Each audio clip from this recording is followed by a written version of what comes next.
Ladies and gentlemen, Donnie, Pastor Donnie McClurkin.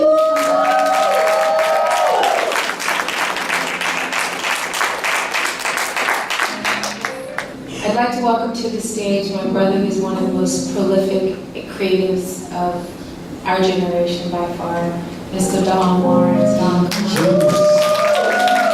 Genius. And I only use that word pretty loosely. This guy is one of the most special human beings. We're waiting for somebody else, but we're going to start, and we'll bring him up as soon as he gets here. So Donnie, I'm going to start with you. You were so emotional the first time you came, and you talked about how proud you were that we were doing something for ourselves.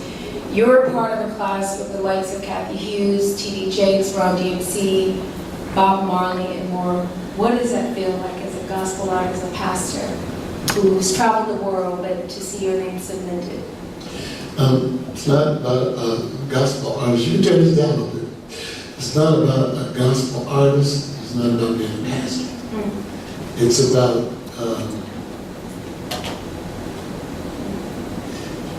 those people on that last row. It's about the name McClurkin. And it was a name that, I won't mention the artist's name, but a mega artist that plays my mind told me that I would have to change my name because nobody would remember it. And nobody would be able to sing.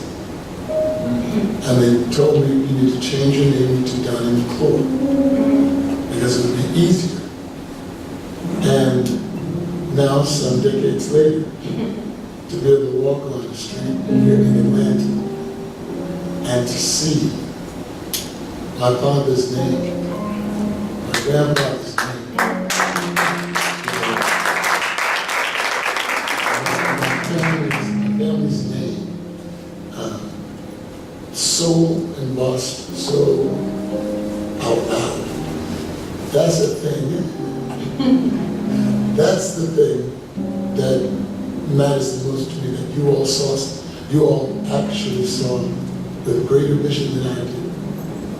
And put that, and etched that into stone, literally.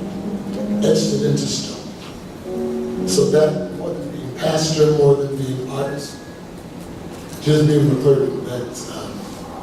And I thank you for doing that. I thank God, I thank all of you for doing that. That was vision. Thank you.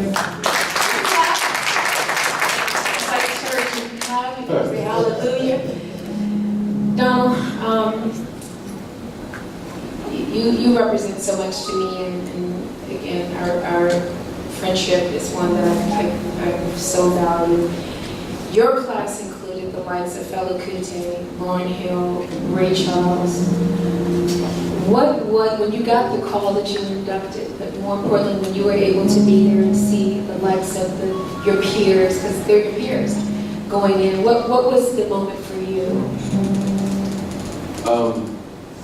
I think the moment for me is, it's one thing to kind of grow up in New York, and stars are just right across the way, you get to see them. There's a whole other thing to grow up in a little small town in North Carolina, where just the likes of somebody like a Donnie McClurkin on your cross just seems like a galaxy away. And to be grown up in a little 200-seat Pentecostal church and to make it all the way there, just to dream so big and have faith so big, and to remember the nights that my aunt woke me up praying over me saying, God told me you would be a songwriter. To see that moment, I wish they were here for it, because it just lets you know that no matter where you are, if you believe, if you dream, you got great, I'm going to say saints around you just praying like that, you'll get there, even if it seems like it's just impossible. So to start there and end up here, that's the moment for me, just to look down there. And then I had some of the choir members with me, and we know how we started. We know the work that we put in. We knew the times that we went out on the road and we came back with we came back with $500 and we had $5,000 worth of bills, and I hadn't paid all. So just to that point, that's when it hits you. It's like, wow, God graced us to do this. And I'm just on. And how timely we have our brother Kirk Franklin, who was a part of our first class of inductees. And Kirk was inducted with the likes of Pastor Shirley Season, who was just, you know, we had not been to church. She gave us about 20 minutes of church. We all cried. Diddy, Love, I don't know what he is this week. Puffy Combs was a part of this class. And the late great Michael Jackson. Come on up, join us, Kirk. What was it like? Get on in there, son. Yo, don't be disrespectful. Get over there. He was a part of the first class. What was it like for you being a part of the inaugural class of inductees for the Black Walk of Fame? Well, There you go. He's a toddler, guys. Remember that? All of us are All of us.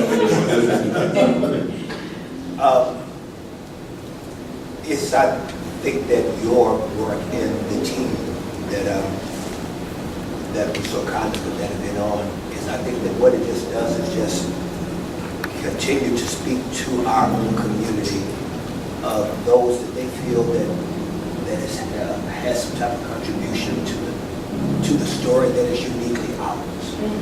Is that there's a unique story that we create, that we curate, and it's always started within the hearts and minds of people that identify as Christians on Sunday mornings and that struggle and experience with life.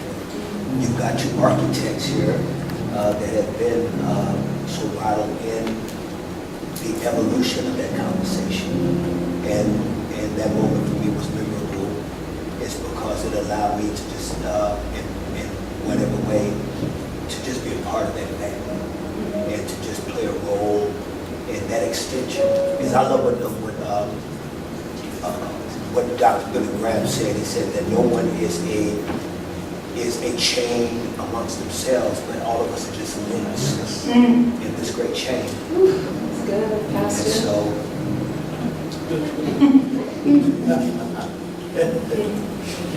They're filming, that's why you have to be very sorry. Bishop. thank you. Thank you for that. No, that's good. That's good. So preservation. I think Black music, and I won't speak to a genre, but Black music has in many respects been under attack, because I feel like you have other people that somehow, you know, take what we do, the greatness, the melodies, the lyrics, our style, and sometimes are rewarded more for the efforts that we have died for. And so for us now putting our people in the ground and not relegating it to just one diet, like you have to be in film or music, we're honoring pastors and doctors, and we will put athletes in the ground. What do you guys think this means to a kid who will walk those streets and be able to put their phone down and say, oh, Michael Jackson? You'd be amazed how many kids don't even really know Michael Jackson, or Prince, for that sake. Anyone can take it. What do you think? I know I said many things in terms of culture and preservation, but how do we continue to do these types of things for us? Well, I think it happens holistically, and I think that there's always going to be an appreciation of what we do now. It's no strange thing or oddity that other cultures take our music. They've been doing it since our music has begun, because our music is foundational. And so they've always done so. They've always developed counterparts to something that was successful. They always had Osmonds for the Jackass. They always had, something that... Elvis for Right. Little Richard. Little Richard, yeah. So it's been ongoing, even in gospel music. It's always been, you've had Angela and Veronica or BB&CC. You've had all of these different components that lived on the foundation of our music. But like when we're out there today, when we're out at the location looking at the different crown jewels, there were kids out there, and they were looking down, and one little kid asked me, "Do you know Kirk Franklin?" I'm out there for me. And this little nappy, you know Kirk Franklin. And you can't stop it. It's infectious, it is contagious, it is a part of our culture, and it will always grow. There's nothing that can happen that will snuff it out because it's divine. It's not just a part of our creativity, it's a part of the Creator's investment in us, and it will live. We pull music out of the air. Literally, we pull songs out of the air. Talking to Andre Crouch, talking about he listened to the agitation of a washing machine and came up with songs. And literally, we can. You're talking about two architects, there are three architects up here. And we can literally hear something that other people can't even fathom and extrapolate it out of the air, pull it out of the air, and put melody to it, and put word to it, and construct it, and make it something that the whole entire world can sing. That's something that can never be duplicated. You can always replicate what we do, but you cannot do it the way that we've done it because it's God-inspired. It's God-breathed. So it's a compliment. Let the other cultures pull from us. That's no problem. God always takes care of us. But we can tell them of the truth, that it was by this foundation that the music forms as we know it today, in every genre, came about. What did you add to that? That was so good. I like what he said, and I always say this, and it's a little, I mean, it's me, but I always tell people that there's different definitions of God's glory. One of the definitions is his characteristics, his attributes in the earth. When you see a beautiful tree, that's his glory. When you look at the Pacific Ocean, you're just amazed. That's his glory. It makes you go like, wow, it's a wow factor. I always say there's a wow factor to God's glory. And when he does what he does through us, it makes people go, wow. And even sometimes they go like, I always say like this, if they ask you how you know what you know, tell them heaven sent you a download. That's what it means by out of the air. It's like heaven downloads stuff to us, and we just know. How do we know? We can't give you how we know, we just know we know. So whenever, that's why I never like to squash people who are overly creative and just doing unique things, because that's the way God's glory shows up in them. And when you let them be who they are, it brings a wow factor. So I always say, God's glory makes the world go wow. And that's what I think he's saying comes out of there. It's a wow factor that comes with his attributes on all of us. And that's what I think. Can I also just say, I'm sitting looking at Donald and Donnie, and just in awe of the history that I personally had with them, and just their contribution to us. Like I'm sitting there, I'm like, man, you know, Donald Lawrence remixed my very first album because it wasn't the best mix. And like he had worked with so many mainstream artists, Stephen Mills and others, that he knew sonically how to be able to make that While We Sing album sound. And it's like, that was 1993. And here we are. I didn't even know him.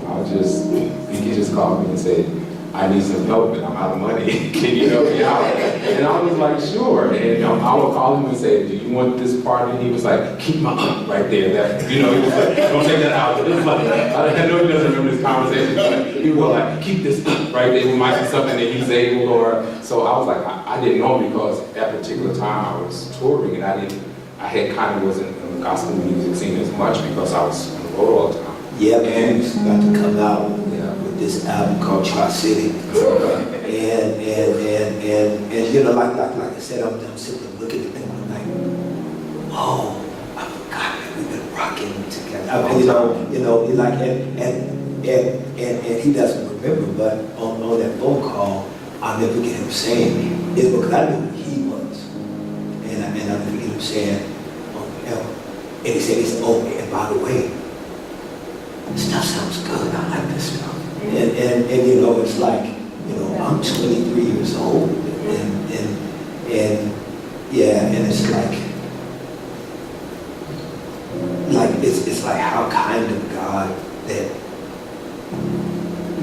still allowed you to kind of play on this type of team. You know what I'm trying to say? Like I get it, you know, like you call me up and I get to get on the court with these kind of players. It's like what in the world? So, Like I remember being, I can't believe it's gonna be 30 years next year. bro, that's what I'm saying.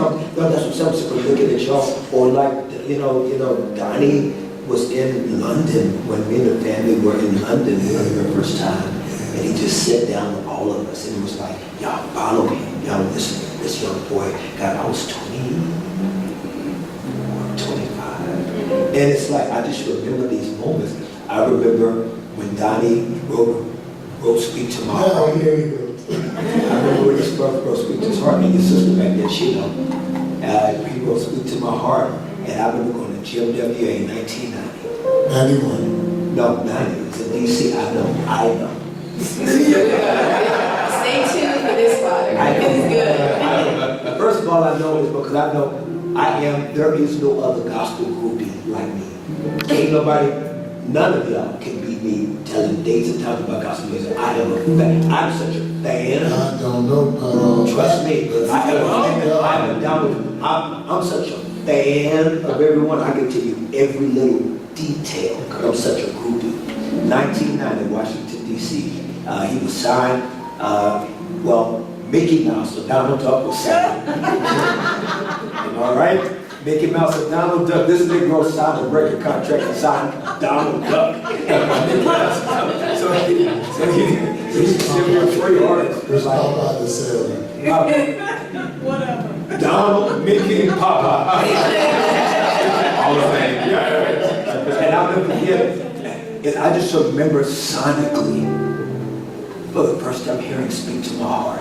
I had never heard, like, one of my favorite, like, my hero of gospel music was always Thomas Whitfield. We talk about it all the time. It's because Thomas wrote so romantic. Yeah, the melodies, like that, what he... And what he said, I mean, one of my back there come out home. Yeah, exactly. I mean, who writes a gospel song about home? Yeah. And so Donnie wrote the song called "Speak to My Heart," and I'm going to say it got nothing to do with you talking. It does. This You know. is a conversation.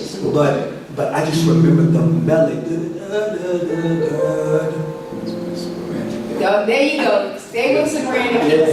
This is Like you did not hear that type of melodic harmony gospel. The time I was like, what song? Who is this?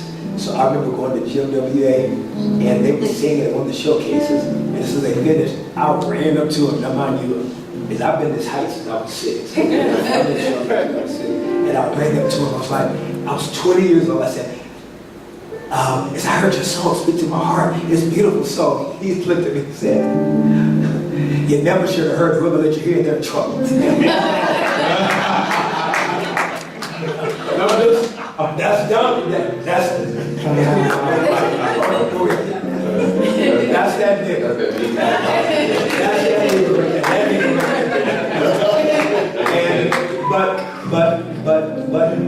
But the brotherhood and friendship I've been able to have with these two, and just their genius and their pens and the writing and the Live in London album and just all of these iconic moments for us.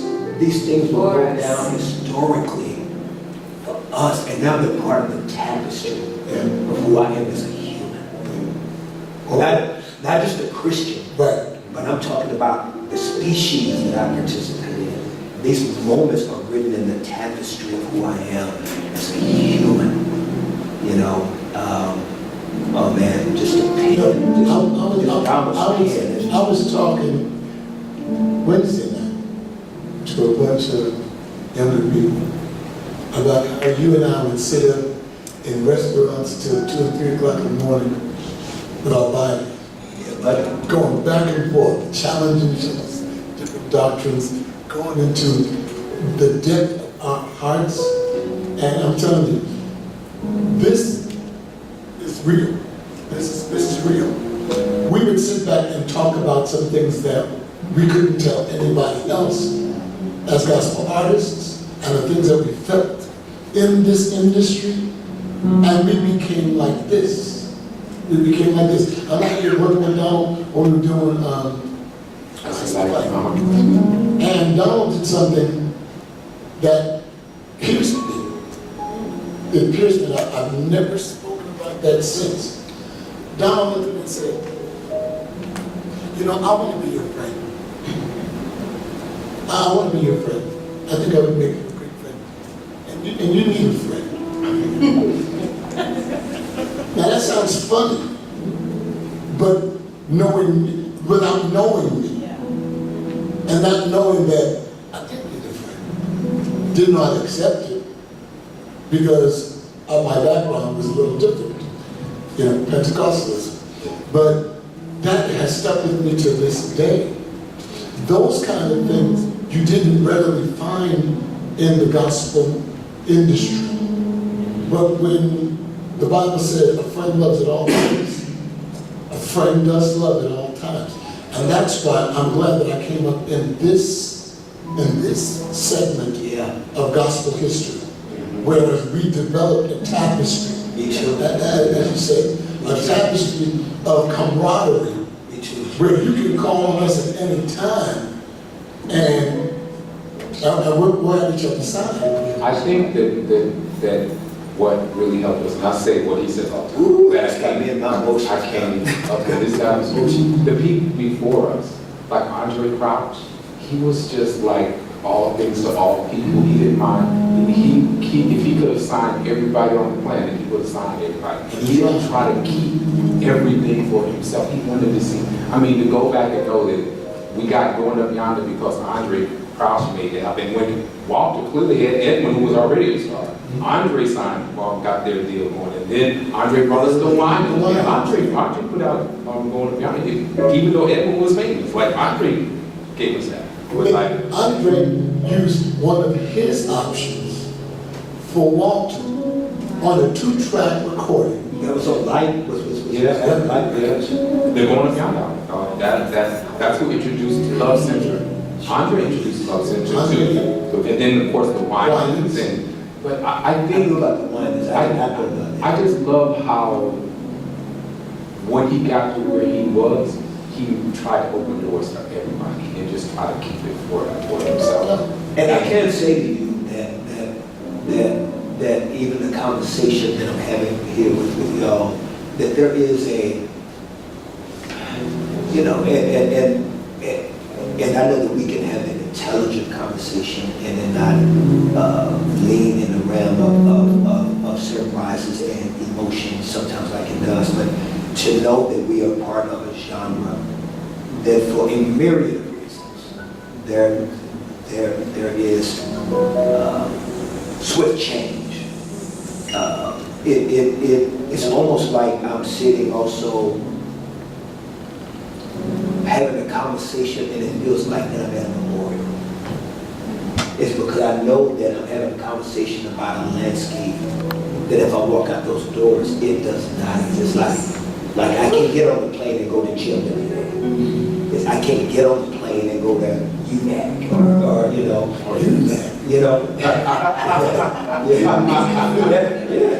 I'm a fan, you know. It's that I know that I can't go back to the crib and go to the midnight musical. Right. You know what I'm saying? Just all the things that were part of the culture and the ecosystem of the genre. They kind of made us. Yeah, you know, like these kids don't want to have they don't want to have a midnight musical. They don't even care about being in church that late or you know, local choirs and local events. And so like that's why I'm gonna be at the choir thing tonight because except for Chicago. They haven't let it go yet. Really? Oh, no. And I'm moving to Somebody repping Chicago is. Chicago still do midnight musicals. So you know. And so it's like I'm having a conversation also with some friends of a time that passed. And I don't know how to mourn that. So, And it's interesting you say mourn because this chair is so high. it's okay. I'm so little and I struggle. What we've seen is you guys are some of the most prolific songwriters of all time. This is, I'm trying to pocket that for 2 seconds. And so when your copyrights are of such the caliber that your songs are, there's no warning because they will be used again. Because songs and melodies and the things that make gospel music so great is because Donnie just won an award for a song, Korean High Five, I believe it was. Yes! It ain't a new song. It's Donnie's song that made new, so they're still getting it. It's, you know what I think I'm talking about, sis? I think I'm talking about like going to it's like going to the hood and you see gentrification. Yeah. And that's inevitable. That's what it is. Is that you wanna. It's something about the even though the liquor store wasn't good for the hood, you remember the liquor store because it gave you a job as a kid that you could take out their trash and they give you some money, and you learn some life lessons on that parking lot, and you know that there was an energy about everybody knowing Sister Johnson could sell candy down in the corner, and if you get in trouble, Deacon lost that permission to whoop you. You know what I'm saying? And I just think that there's something about gospel music and the experience of its marriage with the culture at that time. That when I walk out that door, even those that do gospel music now, whatever style it is, they don't have the same heartbeat. Or equity, sweat equity. They don't, beautifully put it. They don't have to live, we were riding around in cars asking PDs to play our music. You know what I'm saying? Having a tablet. I remember going to a record store, in Chicago making the rounds, and this man said to me, I said, my name's Kirk, I got a CD out, and the man said, CD? He said, look around you, boy. It's a record store. You know what I'm saying? It's like, I remember that. I remember going to the mom and pops and you looking for your, cassette. And it was something about, it's something about going to go see Donald Lawrence and the place was packed because the fans couldn't wait, right?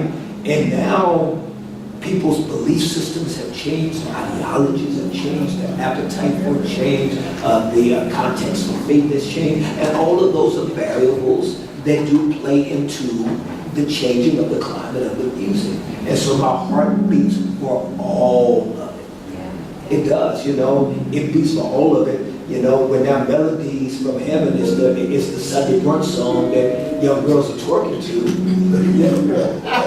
Because that's what's happening. No, but it's going places. They weren't twerking, they're going to dunk. But they were to fall down. But they were to fall down. And they were ready to fall down. They didn't more than time. Don't go too far. So basically, sitting with these guys reminds me of a beautiful era that, like one of them just said so eloquently, that we were blessed to have a moment to see it for ourselves. And my did our hearts burn. Yes. So, in talking about preservation and culture, Donnie, I'll start with you and then we'll go right down. Moments like this are a part of what I think we in some respects not take for granted. We like, wow, we made it. This is something that cements my family's name. What have been some other moments in your career that you're like, God, you must really love me because what other things have happened? I can't enumerate. Oh. I cannot enumerate. Yesterday I celebrated my 53rd year of salvation. Wow. But the thing that makes me say, God, you're wonderful is those 53 years were not perfect in any shape, form, or fashion. Most of my most sinful times happened in those 53 years. And every time I look at, I can do this. Every time I look at all the things that God has done, and I'm not just talking about the successes, but I'm talking about the life experiences. Every time I look at what God has done, the things that He's taught me, the wisdoms that He's given me, the way that He broke a lot of my archaic ways of thinking in time, the way that He showed me how to be understanding based on Him understanding me. Those were aha moments. Those were the wow moments.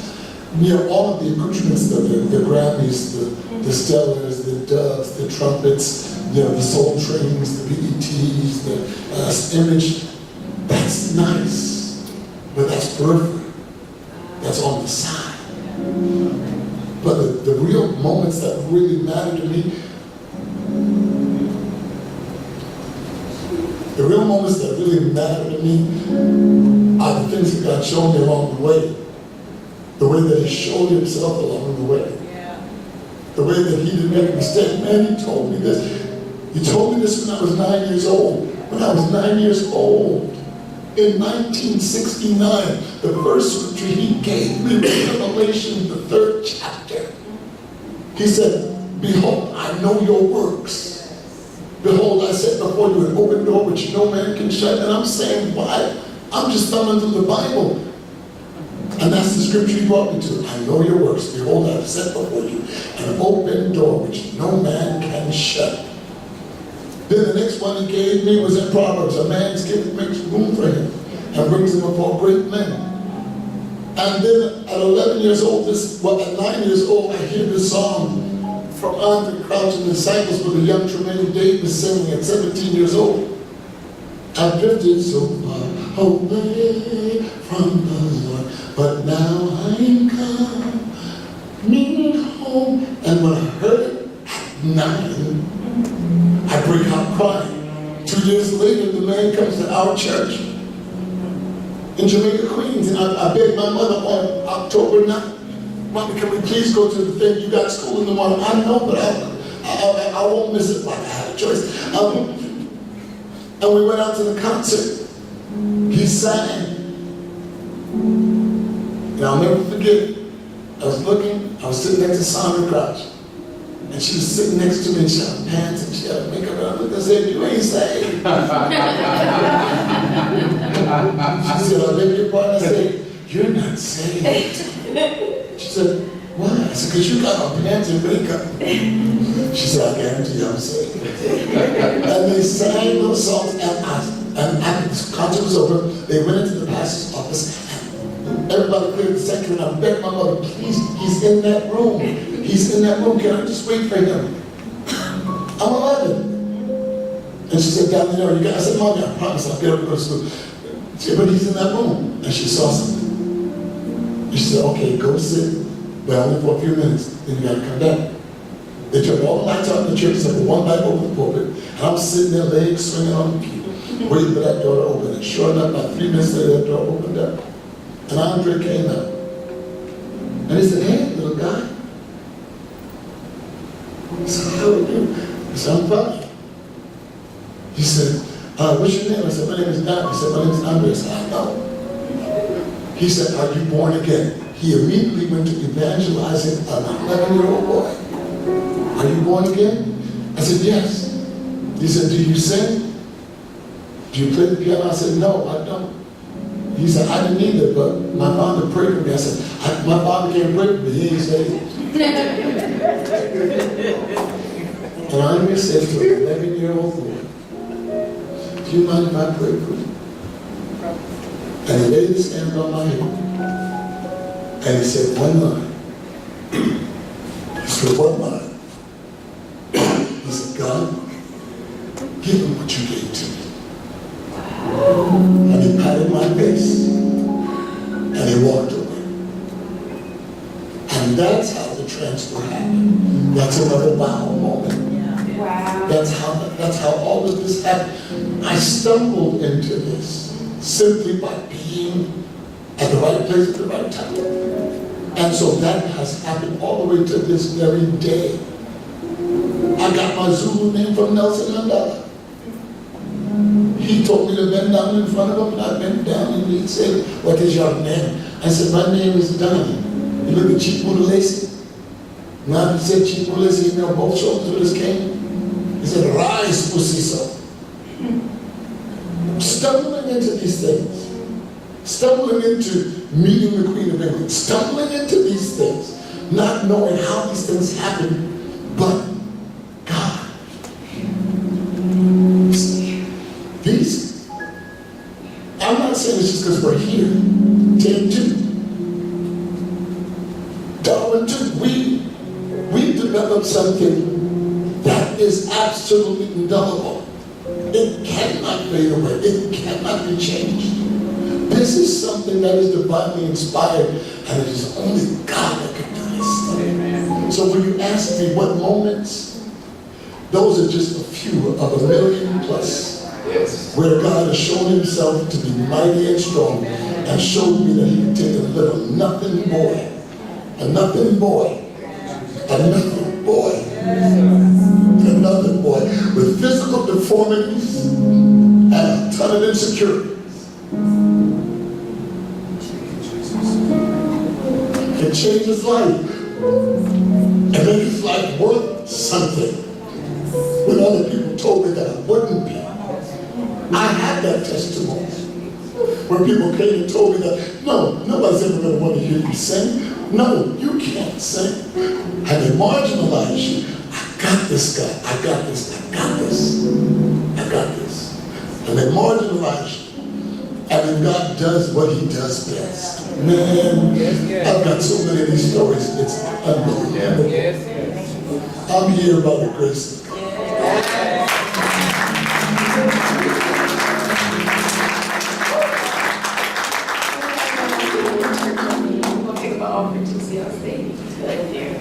Don was saying, like, you talk about these moments, and I think again, what he said is so interesting to me is I feel like sometimes gospel music is marginalized, but when there is a storm or when there's a problem, even the White House is calling gospel artists to usher them through.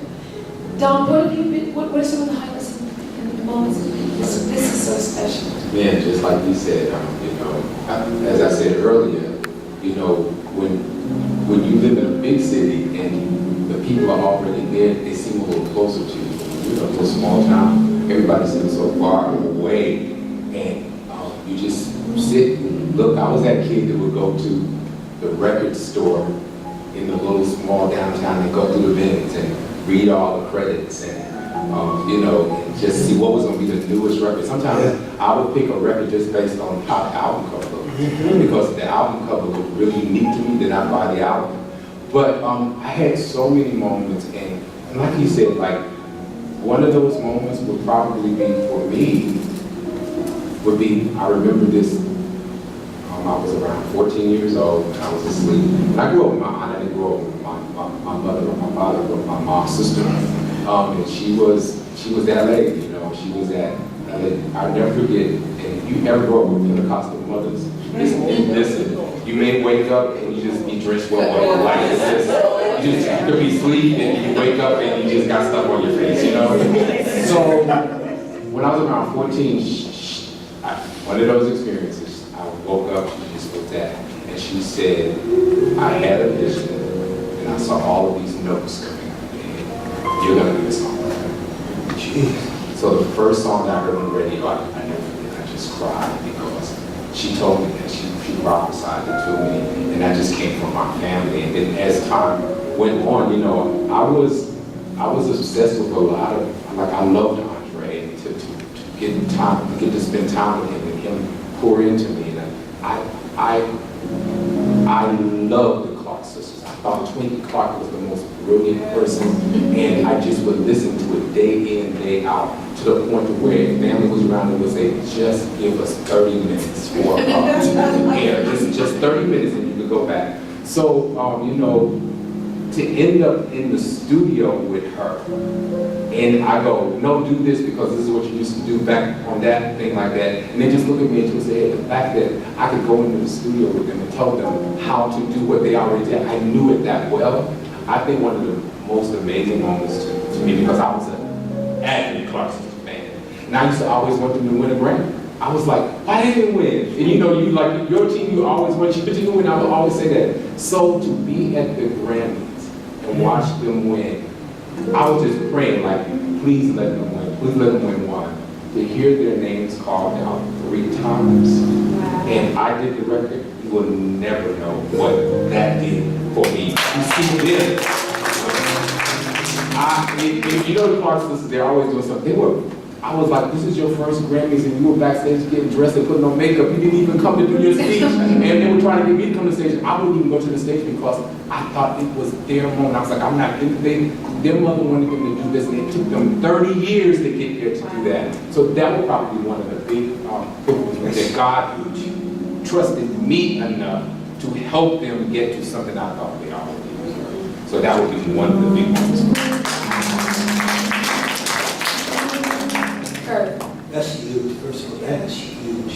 30 years and you do the record. Yeah. And down that's It was I laughed with my friends from college because they got tired of me playing Clark Sister records. So the night they won, I'm still tight with some of them. I called them and said, guess what? It was just beautiful because I thought they deserved it.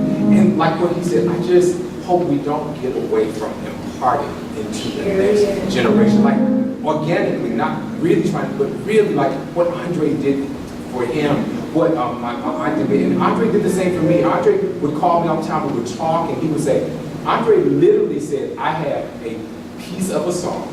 I'm going to send it to you. Will you finish it? I was like, you're asking me to finish one of your songs? He was like, I trust you. So, and that song was Bless Me Indeed. Yeah. He sent me the first part of it, and he said, just live with it. I lived with it, and I finished it, and I recorded it, and I never let him hear it until it was about to come on the radio. And I sent it to him. I said, guess what? I finished that song, and it's getting ready to come out on the radio. I just want you to listen to it. And I sent it to him. He called me back out and listened to it. He said, I had to pull up on the side of the road. I was crying. So he said, I can't believe you did that with that little cassette that I sent to you. So those moments that God trusted me with the people, they were my heroes. So I think I'm more enamored that God trusted me to connect with my heroes, people that I really, so when you see me talking about the vets all the time, I really do honor the Clarks, the Vanessa Bells, the Andres, the Walton, and everyone, because to me, they inspired me, and something in them tapped into something in me to allow a lot of that to come forward. So those are the moments for me. Those are the special moments. And as he's playing Bless Me Indeed, it's poetry. Donald is, in my mind, one of the most prolific writers. Yes. Because they're poetic. Yes. The stories always build in a big way. They're all, no, I'm going to get there. But when you talk about Bless Me Indeed, yes.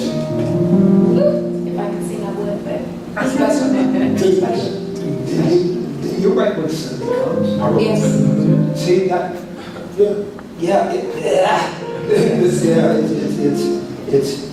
It's phenomenal. And for you though, and this is something that as he's playing, this has come to mind. I remember again hearing Stone and all the ruckus in the church. This ain't gospel music. Why are we rapping and why we got a hip hop artist on a gospel song? But what it did at that moment, at that time, Kirk opened up a gateway, a door that brought kids who otherwise wouldn't listen to gospel music. And so and I'm sure in your mind it wasn't necessarily you saying, I'm going to be transformational, I'm going to change the game. Or maybe you did. Not at all. Not at all. I think it's just making music. Like and you know, the other thing I was going to say about what he said about buying albums because of the album cover. Tell me if you agree with this. I always felt like the gospel artists on Sparrow always had the best part. No, you don't understand. They did, and that's who I wanted to sign with. Me too. No, you don't understand. I was going to sign with them, and Vicky Mac said, I'm starting a label. Please save your record. That's why I signed with her too. Exactly. I signed with her because she had Exactly. She said, this is how, that is that's crazy. exactly how. I always thought that Sparrow and them They were so sophisticated in the look of it. Yes. And all of that. Sparrow had the best artwork. It just like like I remember Smallwood had an album on Sparrow, and it just looked so classy. Absolutely. And then Benson had great artwork. They had great artwork. And then gospel artists that was, I remember back in the day when A&M was doing gospel. Oh yeah, Did you remember that? in the A&M. So what system was that? A&M Records. What system was that? What's the A&M? Well, A&M had the original system. Yeah. Because Janet was on A&M. Yeah. And they had, I think Milton Brunson put a couple of albums out on A&M. They were like on Warner, aren't they? So that might be in the same system, right? Yeah. System. Because I just remember those albums. But anyway, you're totally right. You know, I have a love letter that I wrote to Stone because she turned 25 this summer. Wow. Yeah, like she turned 25, and I haven't had a chance to post it because we had been posting about, but I have a love letter that I wrote to her that I'm going to post, and I just remember that all of the humiliation that I felt was stuff. Stone added a lot of humiliation. It was a lot of embarrassment. It's because I was getting kicked out of churches. I mean, we literally got escorted out of churches. Wow. And that's embarrassing. When you're young, I'll never forget one of the most difficult moments was Full Gospel, 1997. And when I got to Full Gospel, Bishop Ullman, it's because Bishop Martin, Clarence McClurkin, and Bishop Ullman, they were all my homies. And I'll never forget when I got into the lobby, Bishop Ullman said, "Hey, something happened last night. There was a sermon preached, and there's been a lot of ruckus. I want you to know that we're on it.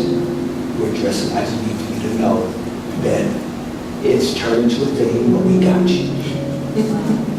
27 years old. This is a big old music convention. I'm like, how do I defend myself in front of these people?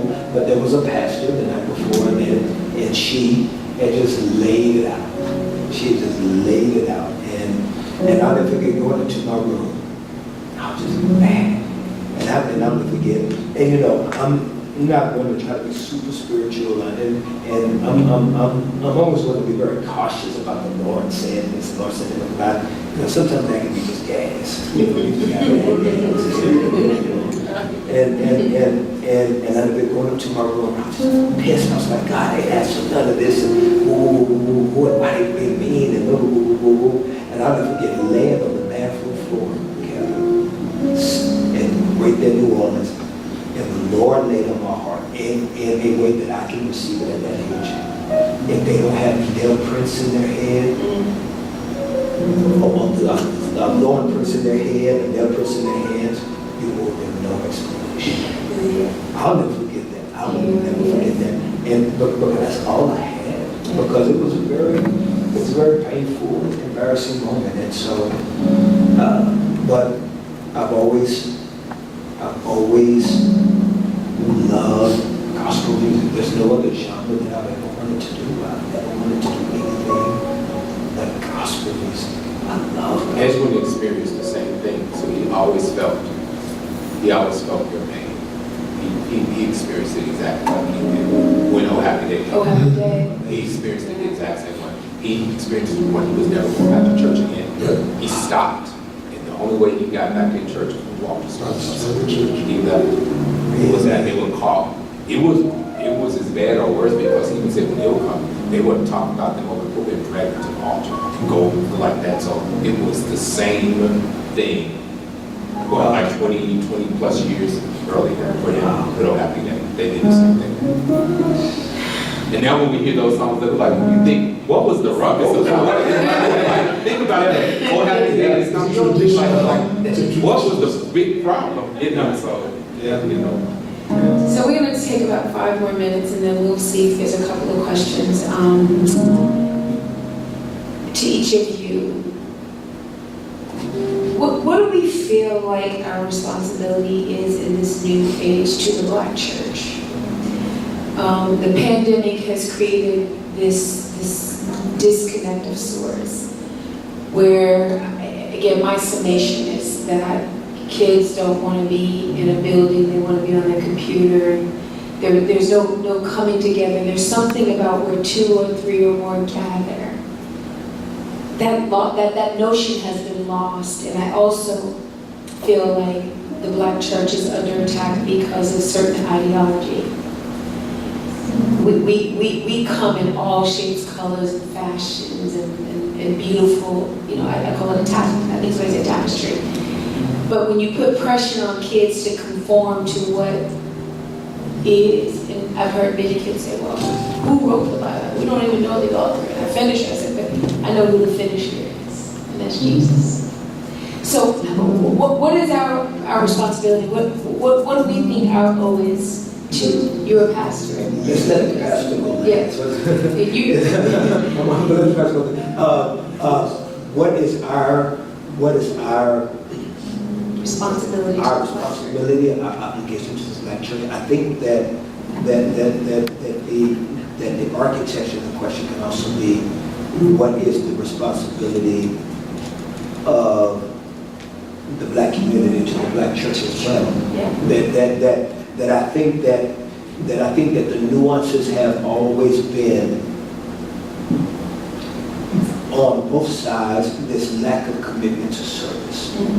And we understand the nuances of it, and there's multiplicity of reasons from the establishment of it being a marginalized community, what the Black church was during segregation and Jim Crow, what it was for the community, what it became as a beacon and as an oracle for the issues of change that was facing it, especially Black and brown people.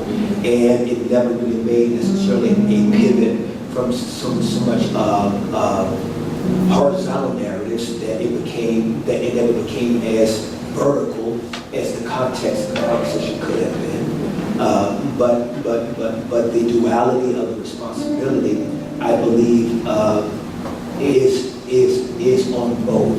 And I think that the core issue is that our acceptance and submission and digression to the sovereign understanding of the God of the universe, that we have this message that at times can be duplicitous, that God exists for us, where in truth we exist for Him.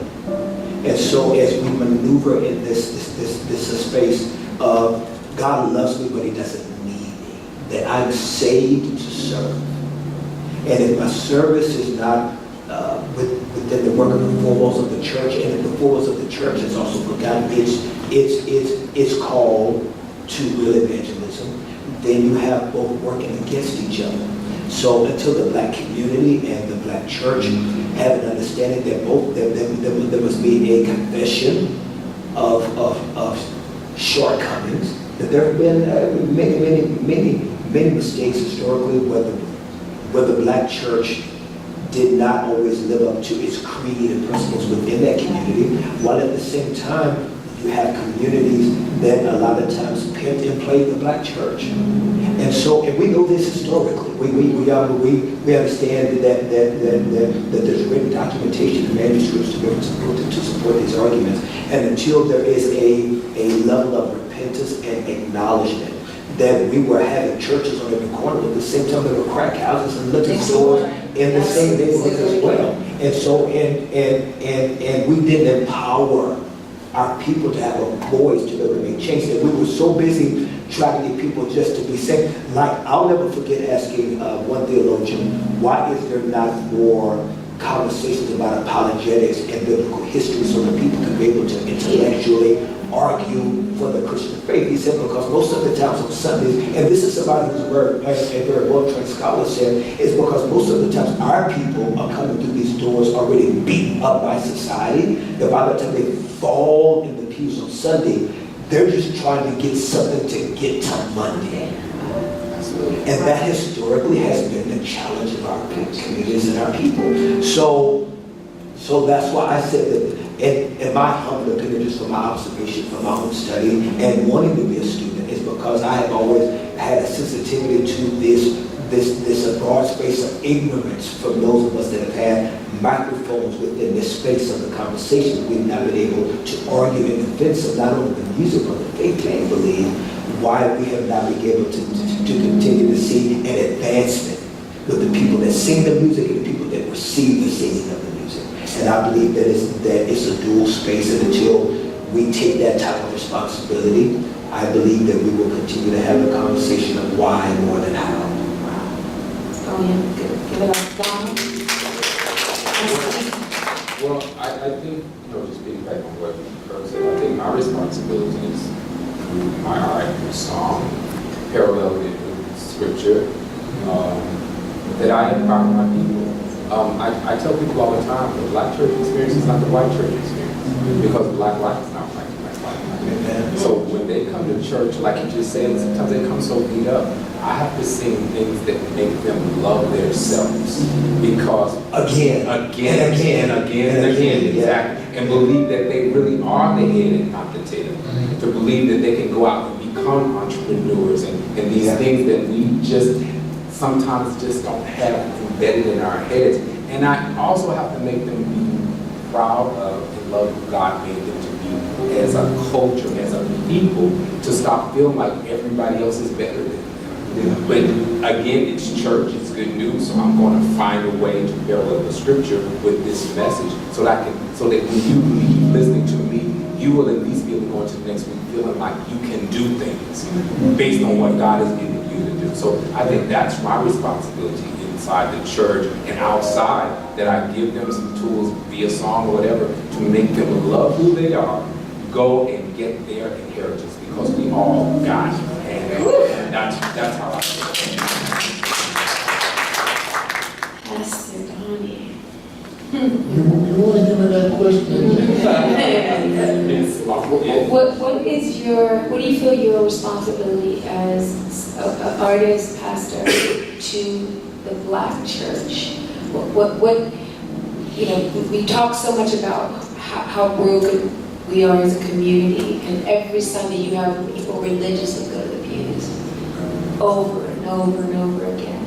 I write on the very thoughts that the two of them shared combined. There's a lot of accountability that the black church has got to own up to in regards to making the black community weakened and not wiser, because we preached them into emotionalism and did not mean accuracy in scripture. Ain't that right? And all we wanted to do is to get the people to speak in tongues, fall out and froth at the mouth and misquote scriptures. At the first 5 years of our ministry, I took dismantling the congregation from erroneous scriptures, erroneous thought. Because you can't keep on talking about touch and agree and speak those things which are not as though they be hidden.